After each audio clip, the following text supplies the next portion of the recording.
What is going on YouTube? It is FlopFish here, and welcome to another episode of Hut Player Reviews. Today we're going to be going over 5 different players to give the strengths and weaknesses of them, as well as where they're useful and if they're worth their puck amount, which you will find out later in the video if they are. But for right now, let's get into the 5 players, and these are the players I actually played mainly with when I did Logan Couture earlier in the week, who is the focus player of the week, and the link will be in the description below as well as at the end of the video.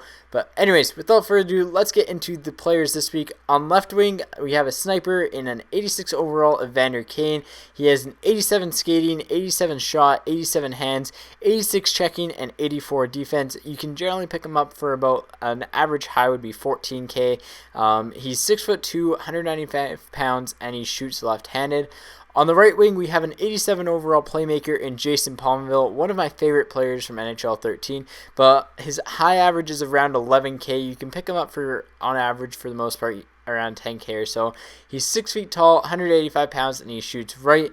And on the lefty, we have an 86 overall two-way defenseman in Hedman. You can generally pick him up for fairly cheap at 7K. He's 6'6", which is a huge height and very important. I'll get into it later.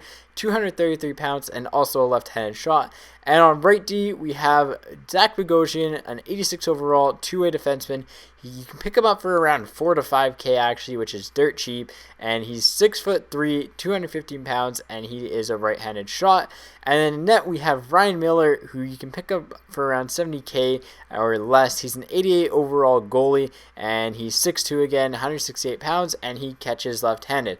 Now, each of these players has their own strength and weakness to them, but overall, this setup will give you 100% chemistry as long as you have the right change teams to it, and it's just what I was using from experience. Now, each player, again, as I said, has a very good stat to them and something that's very important to keep in track of. And there's also something about each one that is a little bit kind of a cause for concern. And I'll get into those right now. We're starting the review off with Ryan Miller, who throughout the 4 games I played with him was a very solid goalie. In fact, he only let in 1 weak goal, which is what you're about to see right here, which was kind of a bizarre goal anyways to begin with.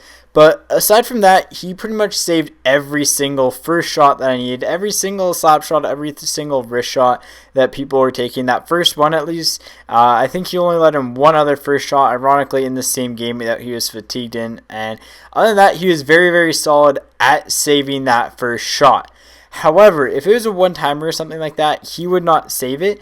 And for a 70K price tag, or even 60, 50K, there's definitely a lot better goalies out there on the market. So overall, I'd say on a scale of 10, I'd probably give him a 7.5 out of 10. I definitely wouldn't pick him up at 70K. I think there's a lot better goaltending options out there, such as even Victor Fast. I believe I like Fast better than Miller in net personally myself. But that's kind of my review on Miller, is that he was a little bit weaker than I would have liked him to. And he overall, that first shot was very solid, but everything else he really wasn't that great in. Now onto the defensive pairing, and I'm going to call them the Bash brothers in Bogosian and Hedman. They were both very, very strong, solid defensemen. They're both tall, which their height brings in a huge advantage. They both are very strong in hitting, but the one thing you must watch out for with them is elbowing penalties, because you will get elbowing penalties with them, even when you just go to play, just to like regularly hit a guy. It will happen, and you will get that elbowing penalty. Regardless, so they both carry the puck very well. They both have good passing. They both have good shots, and they're kind of everything you need out of the defensive pairing. And that's why they're so popular amongst people. They absolutely rock people, and they're cheap to buy, and they're pretty fast. Like here's Bogosian skating, making a quick outlet pass here. Again, very, very simple play, but he makes it look really good, and a lot of defensemen can't do that, and it gets a good scoring chance. On to the 2 forwards now, and again, Bogosian for 5K, buy him. By all means, buy him. He's a defenseman that I'd rock on my first pairing or on my second or on my third pairing. Same with Victor Hedman. Both are very, very good defensemen for their price, and heck, at 7K and 5K, totally worth the pucks, and that's why they are so heavily used. On to Kane and Pominville. Now, Kane's one of those players that you really have to learn how to use them. He's a player who's very good on the cycle and okay on the rush, but you have to kind of...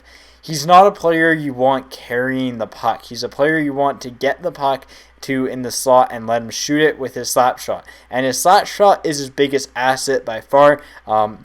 His slap shot's an amazing shot, and that's the biggest strength of him.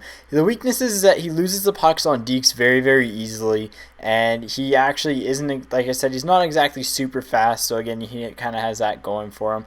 But he still has enough speed to, get around defensemen and stuff like that. Overall, I'd say Evander Kane in general was a very solid player if you like to kind of cycle. Other than that, I really wouldn't suggest it, but right here you can kind of see his shot. Jason Pominville, on the other hand, he was kind of, in all honesty, disappointing to me, but that's just from my NHL 13 experience with him till now. And that's because in NHL 13 he was an absolute beast. I was using him with like the best players in the game, and he just always play up to them. But in this game, he's still very freaking good. Like, don't get me wrong, he definitely is worth what he's at in pucks, in my opinion. He's definitely very solid overall. And again, for Evander Kane, his price is just right for what he plays like and his rareness and stuff like that. So I think they got that right. And same thing with Pominville. 10K for him is still a very good price. He's a very, very good support player and a right wing playmaker with a righty shot. If you like righty shots, that is a must-have on your team. Again, he's pretty fast. He's good at deking, and he's kind of good at all ends of the ice except for hitting. That's the only real weakness to him. But other than that, he's a very good overall player. Anyways, guys, this is Evander Kane Slapshot. Hopefully you guys enjoyed the video. If you did, let me know. Let me know your thoughts on this style of the player reviews, because I kind of want to know if you like the 1 player or the 5 players better. But anyways, guys, hope you enjoyed it. As always, take it easy and peace out.